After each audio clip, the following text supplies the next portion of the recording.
muncul kalau kita mau melakukan tindakan invasif. Nanti di bayi 1 tahun atau di bawah 1 tahun teman-teman mau pasang infus, terus ketok seragamnya, bawa ininya, biasanya anak nangis, meronta seperti itu ya. Nah ini mungkin karena tindakannya agak lama, mungkin kalau cuma pengambilan sampel darah it's okay, agak ini ya, tidak terlalu lama. Tapi kalau infus kan pasti kita butuh konsentrasi. Prosedurnya kan nggak hanya masuk jarum, tarik, keluar darah, selesai kan ya. Kita harus memfiksasi, nanti ternyata selama dari itu waktu ya. Ini kan rawan anak ngamuk, takut sebenarnya ya, takut. Nah itu kita butuh restrim di situ salah satunya, mengendalikan situasi dan biar nggak membahayakan untuk si anak ataupun kita juga. Ya. Kalau anaknya masih kecil, mungkin di bawah 6 bulan atau mungkin berat badannya kecil, kita bisa pakai bedong. Bedongmu sing piye? Teknik bedongnya yang bagaimana? Iya, berarti semuanya harus benar masuk. Dan ini nggak kayak bedong yang untuk setelah memandikan kemarin ya. Kalau memandikan kemarin kita sifatnya hanya memberikan kenyamanan sama hangat. Nah kalau ini bedongnya diusahakan benar-benar sampai memfiksasi. Nah, Bu, tapi kan mau dipasang infus atau mau diimunisasi, terus piye Bu kalau semuanya dimasukkan? Nah berarti ada bagian, nah bagian tubuhnya yang dikeluarkan. Biasanya kan tangan ya. Kalau infus usahakan pakai tangan kiri dan nggak terlalu banyak aktivitasnya, biasanya di tangan kiri. Nah ini berarti nanti bedongnya tangan kirinya dikeluarkan. Tekniknya piye? Oke. Hampir sama seperti yang kemarin, tapi kita ikatkan di dalam biar sisep. Ceritanya cuma bedakan itu aja. Iya, malah ini bedong kayak hidup kenalan apa dari kakak-kakak ini ya. Saya senangnya pakai yang segi 4 full kayak gini. Kalau kan ada yang enggak segi 4 ya, yang lebih panjang memang. Kalau saya agak kesulitan menata, biasanya senangnya pakai yang segi 4 ini.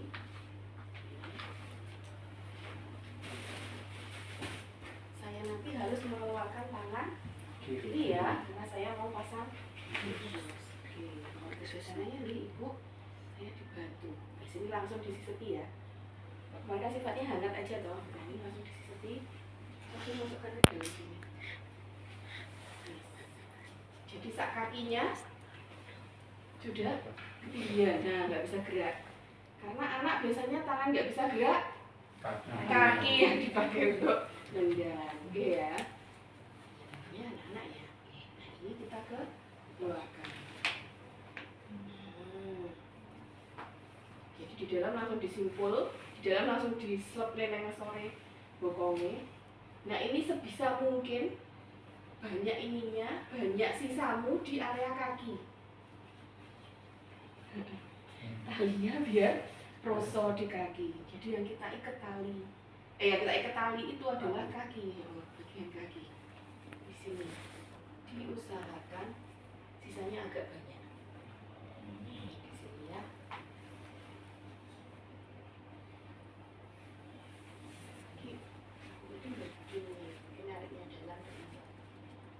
Nah ini yang di tali. Harapannya kalau sinimu tadi udah sesek, sininya juga terikat kuat ya.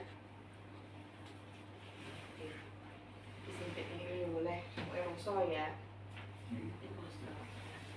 Restrimnya sampai kapan Bu?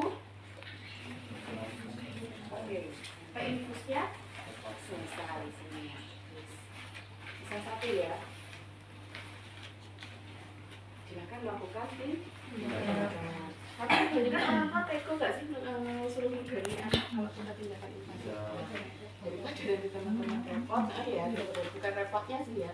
Daripada teman-teman nanti dipegangi biasa melukai anak, paling aman pakai ini aja.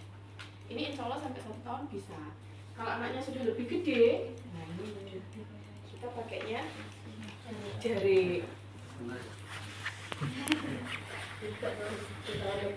Sekian ya. Kalau jari monggo mau ditekuk, mau dipanjangkan boleh. Kalau tidak jari sifatnya double aja ya. Nah, tapi itu sing rapi ya. Sing rapi. Jadi kalau jari tak balik. Saya ambil dulu dari sini. Itu ya. Terus ini yang itu. Oh, nyapa sak pundak-pundake. Betul ya. Kalau kamu ambilnya dari sininya tok, nanti masih bisa lepas dia, gitu ya. Ini dengan pundaknya ya sampai ke pundak. Nah, kalau anaknya gede, gini. Kan nggak sakit toh kainnya jari itu. Kainnya gendongan itu ya. Tapi yang gendongan semi jadi sekarang kan malah empuk-empuk kainnya ya. Gitu.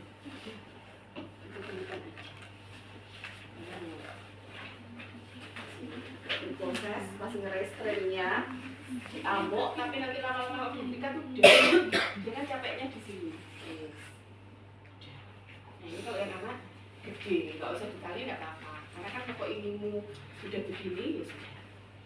Yang penting tangannya sini tidak bisa gerak, jadi nggak ada kemungkinan ke sini. Sudah, Bapak pakai ngerestrain tradisional aja.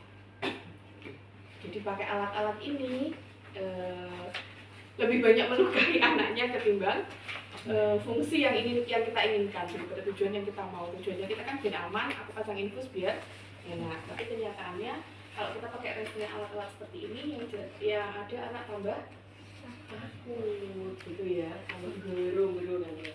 Dan kalau begini dia akan lebih tenang di sini restrain tradisional. Nah sekarang Bu, kalau kayaknya bayinya nggak terlalu ini Bu, nggak terlalu pola atau orang tuanya berani imunisasi nih paling banyak. Betul, kita bisa pakai pelukan darah. Iya, yang paling enak pakai pelukan itu biasanya anak-anak bayi yang di bawah 1 tahun. Tapi anak gede juga loh ya. Kadang-kadang dipeluk sama ibunya sudah lebih tenang gitu ya. Jadi kuncinya tuh memang sebenarnya orang tua kalau tindakannya. Nah, umpamakan sekarang ke pelukan. Ada berapa peluk memeluk?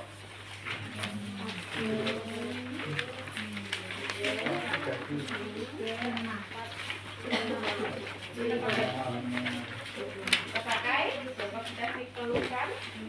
Lima teknik yang langsung dipakai ya.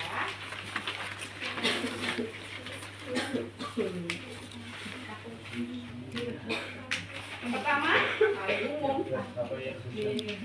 Beer hug position. Beer hug position. Beer hug position.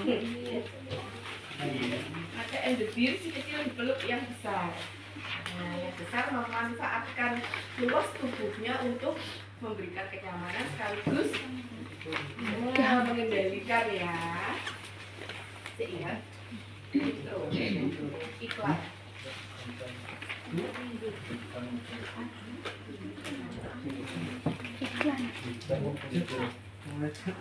Maaf agak konslet. Bukan ya. Kita paling enak pakai pelukan. Yang pertama paling sering adalah dirham. Diapakan? Di bangku ibu ya. Di bangku, terus Anak berhadapan dada. nah ini yang dipakai.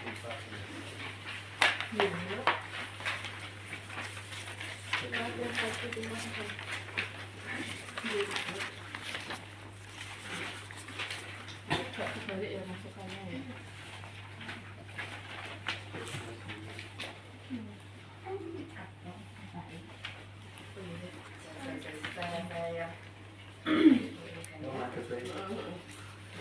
Betul. Iya, dirham. Artinya saya. Oke. Jadi kalau dirham ini biasanya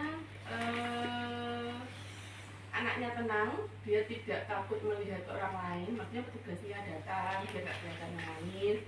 Tapi karena kita mau melakukan tindakan invasif, jogo-jogo kalau anaknya kaget, maka disarankan pakai dirham ini.